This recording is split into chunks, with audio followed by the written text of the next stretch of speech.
Elon Musk was born and brought up in South Africa. South Africa in 1980s was a violent place where killings by guns and knives was very common. It was a society where bullying was considered as a virtue. Once in school, Elon was beaten up by a bully. His face became unrecognizable. He had to be hospitalized for a week. And the beating was so bad that he had to go for corrective surgeries to fix his nose tissues even after a decade. Eventually, Elon's physical injuries healed, but what about the emotional scars his father gave him? Yes, his father was a toxic person. After the school fight, Elon's father sided with the kid who had beaten up Elon Musk.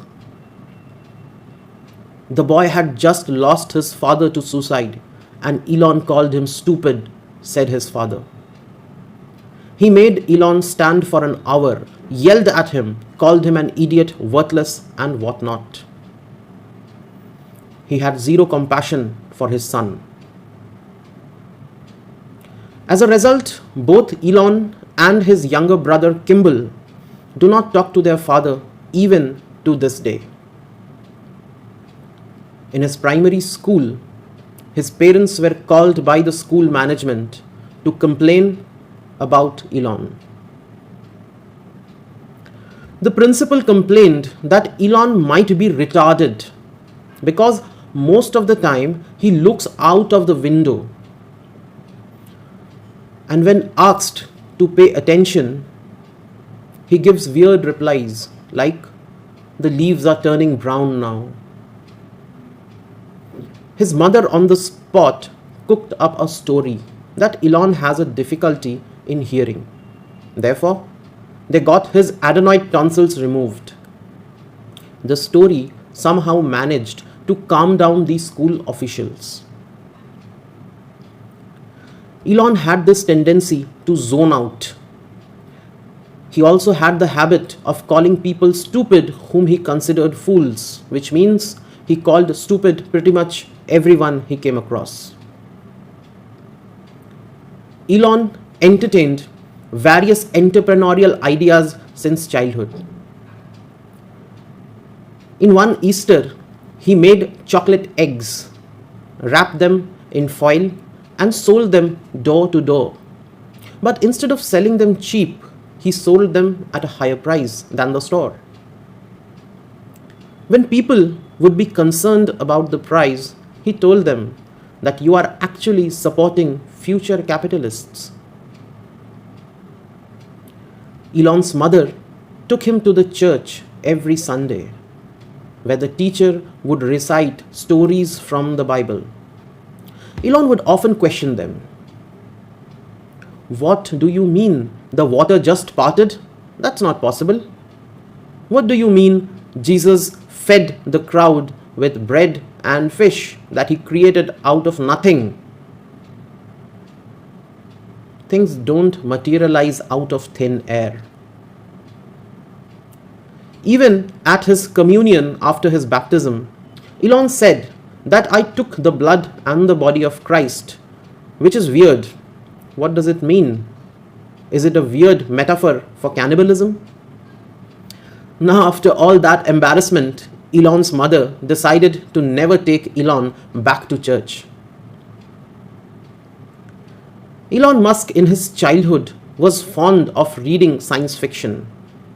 One of his favorites was Isaac Asimov's robot series. Asimov in his final novel speaks of the zeroth law, which says a robot may not harm humanity or through inaction allow humanity to come to harm. More than 30 years later, Musk revealed that the zeroth law of Isaac Asimov was fundamental to the creation of SpaceX. Elon was also interested in computers. He once found an ad for a conference on personal computers at a university and wanted to attend it. But his father, being his father, rejected because the seminar would cost $400. But Elon was adamant. So his father spoke to the university and got a discount for Elon to just stand in the back. When his father came to pick him up, he found Elon talking to 3 professors. One professor also said that they must get this boy a new computer. Eventually, he got an IBM PC, with which he taught himself to program using Pascal and Turbo C++. With this, he was able to create a video game called Blaster, which he was able to sell for $500. By now, Elon Musk was so frustrated with his life in South America that he wanted to move to the United States. He tried to get US citizenship on the grounds that his father was born in Minnesota, but that did not work out. So he settled for a Canadian passport.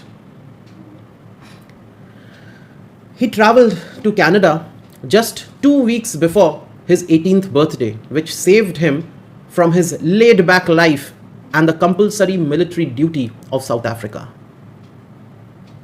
Once he reached Canada, he had nowhere to stay. Somehow, he found a distant cousin whose family used to run a farm.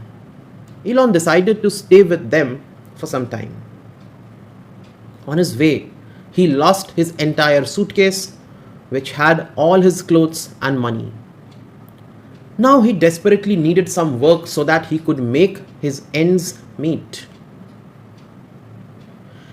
He worked in their farm, cleaning grain bins and helping them to raise animals in their barn. He also had to work in a lumber mill where he took a dangerous job of cleaning the boilers just because it paid $18 per hour, which was 3 times of the minimum wage. Elon gets admission in Queen's University for his college, and a year later, his younger brother Kimball also joins him. The 2 brothers developed a routine where they would read the newspaper and pick out the most interesting person nearby and would fix a lunch with them. As Elon was not very good at talking, it was Kimball's job to attract and charm these potential mentors. And one day they were able to strike a lunch with Peter Nicholson, who was a high-ranking official at the Scotia Bank. Nicholson not only invited them for a summer job in his bank, but also proved to be a life-changing mentor which would shape Elon's life and decision-making later on. While working in the bank, one day, Elon found a great earning opportunity of buying a dollar-backed bond for 20 cents, which could be later sold for 50 cents, and Goldman Sachs was able to sell them 5 million units of those bonds. Elon informed the bank of such an opportunity. He tried to explain that it's a jackpot, but the bank refused. They said, "It's too risky." This experience gave Elon a healthy disrespect for the financial industry and the audacity to eventually start his own venture that would later be known as PayPal, an alternative to conventional banking transactions. Elon was not very satisfied with the Queen's University. Hence, he decided to transfer to the University of Pennsylvania. But he didn't get any financial support from either of his parents. The university offered him a $14,000 scholarship plus a student loan package, with which he got himself transferred. He chose to study both physics and business. Physics because it formed the base of all engineering, and he knew that problems are solved through engineering. But he did not want to restrict himself to a skilled laborer for a company. Hence, he chose business as well. He said, I was concerned that if I didn't study business, I would be forced to work for someone who did. With this, he got the right education and the right base for the entrepreneur he is today. His friend at Penn University, Robin Wren, recalls that Elon was interested only in three topics: rockets, electric cars, and solar power. In his senior year, he also wrote a paper titled The Importance of Being Solar, where he visualized a future power station which involved satellites with mirrors that could concentrate sunlight into solar panels and send the resulting electricity back to Earth via a microwave beam. An imagination that felt more like science fiction. But his professor was very impressed by his imagination and gave him 98 out of 100, saying it was a very interesting and a well-written paper. Elon hated the dormitory in which he had to live while studying in the university. Therefore, he rented a big house in West Philadelphia. But there was a problem: how to pay the rent. Elon and his friends came up with a brilliant scheme to convert the house to a nightclub every month. They renovated the house, arranged for drinks and a DJ.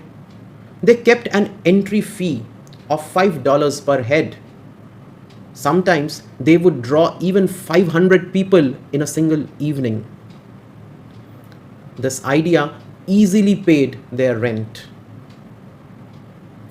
While still in the university, Elon received many internship offers from Wall Street. They were all lucrative, but Elon rejected all of them. He felt that bankers and lawyers do not bring any value to society. Instead, Elon chose to work for a modest research institute that worked on a type of a supercapacitor. They believed that capacitor can be used to power electric cars instead of a battery. The idea seemed very interesting to Elon. So much so that later on he would decide to do a PhD on this topic in Stanford. Elon was also very good at pretending. On the Christmas Eve in 1994, Elon went back to Canada to meet his mom and his girlfriend, gifting his girlfriend a small gold necklace with a smooth green emerald. Elon told his girlfriend that the emerald is from a mine in South Africa, which his father owns. None of that was true. The emerald belonged to his mother. She had a number of these necklaces in her jewelry case. 25 years later, his girlfriend auctioned that necklace online and told the world how Elon didn't mind giving her a false impression. After completing his college, he, along with his friend Robin Wren, decided to go for a cross-country trip. But as they went, they stopped at the Denver airport. Elon came to know about the robotic machines installed at the Denver airport, which was used to handle the passenger luggage without any human intervention. He was fascinated to see these robotic machines. He took away an important lesson which he would apply to build highly robotic Tesla factories later on. After some time, Elon decided to get his PhD on those solid state ultra capacitors. He also got enrolled in Stanford University for it. But what if these ultra capacitors did not work as expected? Elon would have lost the most productive 4 years of his life just to find out that ultra capacitors cannot replace batteries. Besides, it was 1995 and the internet boom has just started in America. Elon also had an idea to take advantage of this dot-com bubble. He wanted to start a virtual city navigator, which would be a map of the entire city and all the businesses and residences marked in it, something like Google Maps we use today. He was confused what to do. He went to his old mentor, Peter Nicholson from Scotiabank, who said that a PhD can be done anytime, but the internet revolution only comes once in a lifetime. Elon got his answers. He came back to Palo Alto, dropped out from Stanford, and started to work on his first internet company, which would make him a millionaire. Elon left South Africa many years ago, but South Africa in him never left. He and his brother Kimball, even today, got into violent fights like they used to do in South Africa. Kimball wanted to name the company Zip2. Elon did not like the name. The argument between the two eventually led to blows. Kimball bit Elon's hand and tore off a hunk of flesh. Elon was rushed to the emergency room for stitches and a tetanus shot. The board members of the company were not happy with the way the Musk brothers were running the company. The board removed Elon as the chairman and hired Derek Prudien as an interim CEO who would help them sell the company. The company was sold for $307 million in cash, of which Elon, at the age of 27, walked away with $22 million and Kimball got $15 million. Finally, Elon became a millionaire, but not exactly the way he would have liked it. Since then, Elon Musk never looked back. He opened X.com, which would become PayPal. He started SpaceX, Tesla Motors, and bought Twitter. He went on to become a billionaire and eventually the world's richest man.